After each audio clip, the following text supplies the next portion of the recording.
For decades, Las Vegas promised cheap thrills. Today, a basic strip stay quietly empties your wallet with $55 in resort fees, $30 for parking, and casino games rigged sharper than ever. Once a playground for the middle class, 9 iconic resorts now price out regulars, while weekday crowds vanish and revenues slip just enough to trigger financial panic. So if nobody's visiting Las Vegas casinos anymore, who pays? And what finally pushed Sin City to gamble at all? A travel planner sits at the edge of a king bed, folio open, calculator in hand. The advertised rate for the night, $186, seemed reasonable enough until the charges start stacking. There is the resort fee, $55 per night, not optional, covering Wi-Fi in a gym that is often closed by 9 o'clock. Tax on the resort fee adds another $7. Parking, once free to lure drivers off the interstate, now costs $23 for self-park. Early check-in, just to drop a suitcase before noon, tax on $40 more. The subtotal already reads $311, a full 67% above the headline price. But the bill is not finished. Downstairs, 2 drinks at the casino bar come to $42 with tip, $21 each, even for a basic well cocktail. Breakfast, a simple plate of pancakes and coffee at Paris Las Vegas, shows up as $34 before tax. Bottled water from the lobby shop, $7. By midday, the running total for a single night's stay before a single chip is played pushes past $370. The travel planner double-checks the receipt. Resort fees began creeping in around 2008, but by 2025, every major strip hotel charges $40 to $55, regardless of the nightly rate. Parking, introduced at MGM Properties in 2016, now stretches to nearly every marquee name. Early check-in and late check-out, once gestures of hospitality, have become standard charges, $30 to $60 depending on the hour. Each line item feels like a silent toll, and the all-in price blurs the line between a vacation and a ledger. The numbers speak for themselves before a single dollar is risked on the casino floor. On the casino floor, the numbers have quietly turned against the average gambler. Blackjack, once a mainstay for seasoned players, now pays 6 to 5 on a natural instead of the classic 3 to 2. That single rule change nearly quadruples the house edge, from about 0.5% to nearly 2%, a difference that drains casual bankrolls faster than most realize. Roulette wheels, too, have sprouted an extra green 0. 000 roulette now dominates the pits at MGM Grand, Mandalay Bay, and even Bellagio, pushing the house advantage to 7.69%. For comparison, the old 00 layout held just 5.26%. The difference shows up in every spin, every lost bet, and every frustrated sigh at the table. Slot machines, long the backbone of strip revenue, have tightened as well. Payout audits from 2017 to 2025 reveal average returns on the strip dropping to 85 to 92%. That means for every $100 fed into a slot, the machine keeps $8 to $15 more than it would downtown or at a tribal casino. A player who remembers the days of generous comps and free drinks now faces a cold calculation. The odds are designed to extract, not entertain. A veteran gambler, familiar with the rhythm of the tables, shakes his head. He says it is not just luck anymore as he counts chips at a nearly empty pit. The math is stacked against you before you even sit down. For those who track the numbers, the fun has given way to arithmetic, and the arithmetic is unforgiving. A single night on the strip now comes with its own kind of sticker shock. The advertised room rate, say $186 at a classic mid-tier property, barely hints at the final bill. After taxes, a mandatory resort fee of $45 to $55, and its own tax tacked on, the subtotal jumps to $282 before even considering parking. Self-parking adds $20 more. The total for the room, taxes, and parking alone lands at $302, already more than 60% above the price that drew guests in. But the arithmetic does not stop at the hotel desk. 2 drinks at the casino bar ring up at $42. A basic breakfast, pancakes and coffee, costs $34. A bottle of water from the lobby shop costs $7. For guests who arrive early or leave late, check-in and check-out fees can stack another $30 to $50 apiece.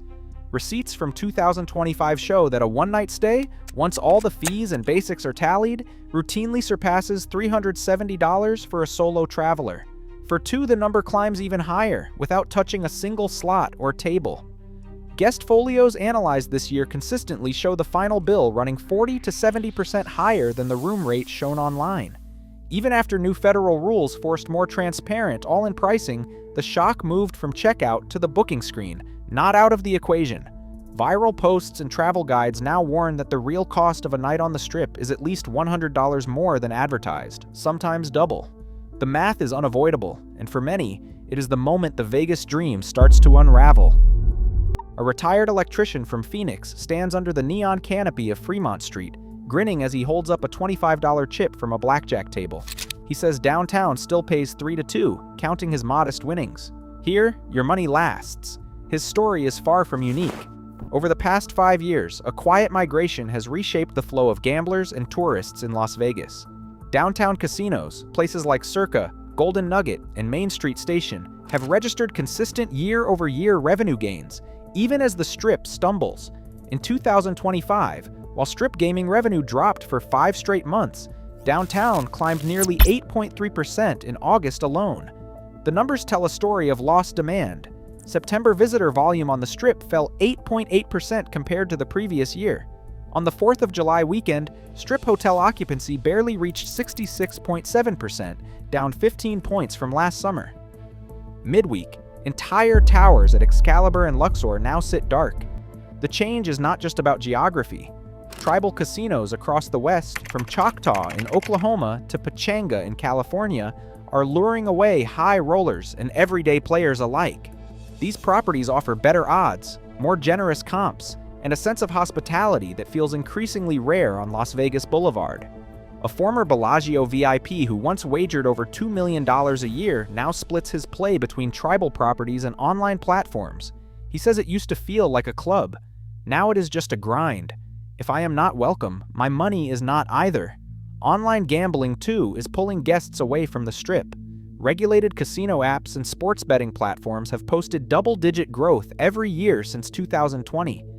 Younger, tech-savvy gamblers are skipping the flight to Nevada altogether. Market research tracking a cohort of 500 casual gamblers found that nearly 30% who once stayed at the Flamingo now place their bets on apps like BetMGM or FanDuel. For many, the appeal is simple: transparent odds, no resort fees, and the ability to cash out without ever waiting in line. Downtown's rise is more than a blip. In 2025, Circa reported record slot payouts and higher table game volume, even as the Strip's average slot return dropped to 85 to 92%. At Golden Nugget, blackjack tables still pay the traditional 3 to 2, drawing value seekers and skilled players who feel squeezed out elsewhere. Tribal resorts have responded by poaching VIPs, offering free rooms, airfare, and even direct cash incentives for switching loyalty. The migration is visible in the numbers. Tribal casino revenues in the Southwest jumped 9% year over year, outpacing both the Strip and downtown. Every shift in foot traffic, every lost guest adds up. The Strip's 9 marquee properties, MGM Grand, Mandalay Bay, Luxor, Excalibur, New York, Bellagio, Caesars Palace, Paris, Las Vegas, and Flamingo, now face emptier tables and quieter midweek lobbies. The market has spoken. Where value and fair play survive, the crowds follow. Where extraction dominates, the exits fill. For the first time in decades, the gravitational pull of Las Vegas Boulevard is weakening, and the alternatives are winning. Strip casino operators answer to landlords most visitors have never heard of, real estate investment trusts or REITs, who own the land and buildings beneath the neon. Since 2016, nearly every iconic property on Las Vegas Boulevard, including MGM Grand, Mandalay Bay, Bellagio, Caesars Palace, Paris, and Flamingo, has been locked into long-term triple-net leases. These contracts require operators to pay not just rent, but also taxes, insurance, and all upkeep, no matter how many rooms sit empty or how many tables go cold midweek. The numbers are not small. SEC filings show base rents on these master leases run hundreds of millions per year, with annual escalators, typically 2%, baked in. Even in a year when visitor volume drops by nearly 9% and midweek towers go dark, the rent bill only climbs. That means every dollar not made at the slots or the bar must be found elsewhere, or operators risk falling short. Financial analysts tracking these deals point to a relentless arithmetic. Every January, the escalator hits. For a property like Mandalay Bay that is millions more in required rent, regardless of whether occupancy rebounds or convention traffic returns. The lease does not care about soft demand. Pay up or trigger default. The latest filings show EBITDA to rent coverage ratios at some flagship strip properties have dipped as low as 1.3 times rent, a hair above technical default triggers. If a property misses a rent payment, the master lease gives just 10 days to catch up before cross-default clauses threaten the entire portfolio. One late check from Mandalay Bay or Caesars Palace could put every property in the group at risk, from Bellagio to Flamingo. Landlords like VICI Properties and BREIT have little incentive to renegotiate since the lease terms guarantee their own steady cash flow. The pressure is visible in the decisions made on the floor and at the front desk. Resort fees, parking charges, and tighter table odds all track closely to rent escalation dates, as confirmed in quarterly analyst calls and investor memos. Executives cite the need to protect margins and meet fixed obligations when explaining why pancakes cost $30 and blackjack pays $6 to $5. When Caesars was removed from the S&P Small Cap 600 in July 2020, it was not just a headline. Analysts flagged it as a warning shot about profitability and the risks of these rigid lease structures. The lease model leaves little room for error. A few points of lost occupancy or a dip in average daily rate can push coverage ratios toward dangerous territory with almost no cushion. For guests, the result is a cascade of new fees and worse odds. For operators, the margin for survival narrows every year the escalator ticks up. The logic is cold and mechanical.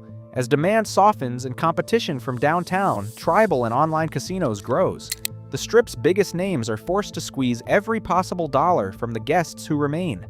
The fixed rent clock does not stop. It is the silent engine behind every new charge, every cutback, and every decision to raise the price of a cocktail or close a wing midweek. When the lease comes due, generosity is the first thing to go. Inside Bellagio, a former VIP host scans the empty high-limit room, remembering weekends when baccarat tables overflowed. Now the pit boss reports VIP handle down 40% since last year, with regulars shifting millions to tribal casinos and online platforms. The shift to 6 to 5 blackjack and rising table minimums has driven out the loyal big players, leaving the casino to lean harder on slots and casual visitors. At Caesars Palace, a comps manager flips through loyalty records.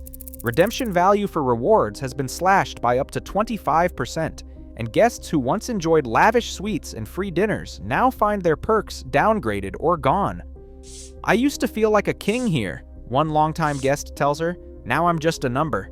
MGM Grand's massive casino floor sits half-lit on a Tuesday. A dealer shuffles cards at a nearly empty table, counting tips that have dropped 30% since 000 Roulette took over most pits. More than 5,000 rooms stand empty midweek, and staff hours have been cut across the board. At Mandalay Bay, a union representative reviews the latest shift schedules. Housekeepers and food and beverage workers have lost a day or more each week, with midweek occupancy so weak that entire wings close down. The property's operator faces relentless pressure from a REIT lease. Miss one rent payment and a 10-day cure period could threaten the whole portfolio. Down the strip at Luxor, a slot technician wheels a cart past shuttered sections of the casino. Management closed off an entire gaming wing overnight, laying off over 100 workers in slots, security, and hotel services. "Working here today, gone tomorrow," the text says as the pyramid's lights flicker over rows of silent machines. At Excalibur, a housekeeping supervisor checks her schedule and finds 2 fewer shifts than last month. The towers on the south end, once busy with families, now close entirely by Tuesday night. She is not alone. Across the strip, staff hours have been trimmed, and union bulletin boards at Flamingo and Paris Las Vegas fill with hardship requests. A hotel manager at New York describes the new reality as a roller coaster, full weekends followed by stretches of empty rooms and silent elevators midweek. He points to a spreadsheet. Occupancy swings so wildly that entire entertainment programs vanish for days at a time.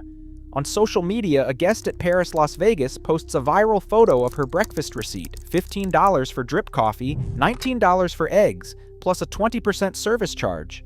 The comments fill with disbelief and warnings from other travelers. A longtime visitor who once watched the Mirage volcano erupt each night now stands outside the empty plaza where it used to draw crowds. He says it is all gone, even the free shows. At Flamingo, a housekeeper folds towels in a half-empty corridor. She remembers when every room was booked and tips were steady.